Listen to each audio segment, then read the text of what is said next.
So guys, ayan na.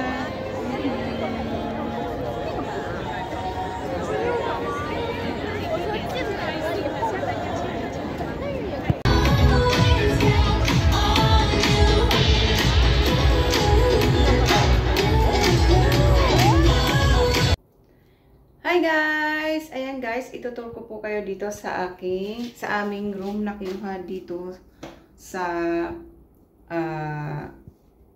Hong Kong guys. So, sa mga nagbabalak na mag-tour dito sa Hong Kong at naghahanap ng hotel, so pwede nyo rin po itong tingnan. So, ganito yung hotel guys. Pagpasok, ito yung CR. Maganda yung CR niya guys. Ayan. Guys, maganda yung CR niya. May towel. Tapos dito yung paliguan niya. Then, pagkatapos niyan, ito yung bubungad sa inyo. Ayan, ito yung gamit namin. Ayan, medyo makalat nga lang guys. Kasi namili kami ng aming dadalhin sa Pinas. So, dalawang bed guys. Dalawa kami. So, pwede na yan sa inyo. Kung apat kayo, pwede na rin dito sa inyo. Then, mayroon siyang dito, lagayan. At meron din ditong lagayan ng inyong mga jacket. Ganyan. So, ayan guys. May naka-hanger nung jacket namin dyan. Then, pagkatapos, ito yung, hindi namin ginagamit yung telepono dyan. Kung gusto nyo tumawag sa baba. Then, pagkatapos niyan guys, ito na yung bed namin. So, bali ito. Then, ito yung TV. Pero hindi naman ako nanonood dahil nga busy nga kami. So, yung bed namin. Tapos, bubungad sa inyo itong malaking, what do you call this? Bintana. So, pag tataas ko lang para makita nyo yung view. So, ayan yung view dito guys. Oh. Yan, makikita nyo yung kalsada dyan, mga building. Tapos, ayan, sa baba namin. So, ayan.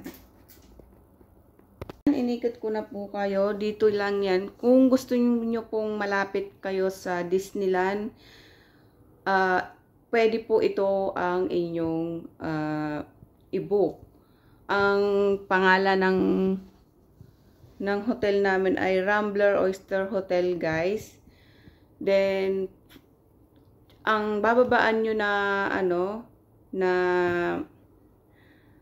MTR line yung orange o kaya green. Then, Chungyi, baba kayo ng Chungyi. Tapos, isang station na lang,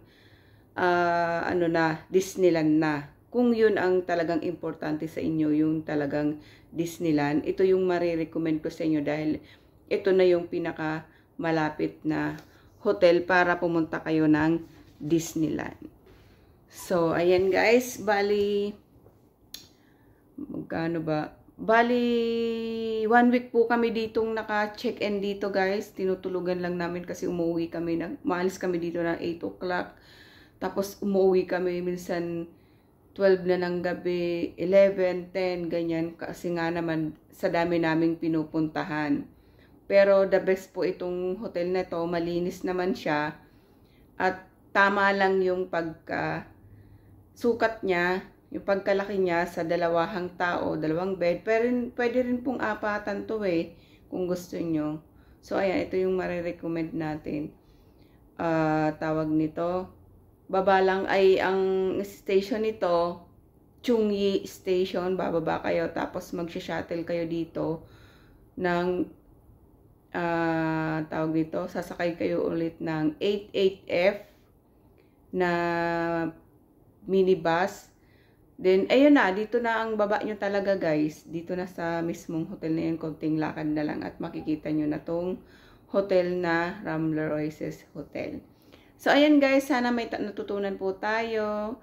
At kung may natutunan po tayo at nagustuhan nyo po ang video na ito, pakiclick na rin po at pakimessage na rin po ako kung nagustuhan nyo ang video.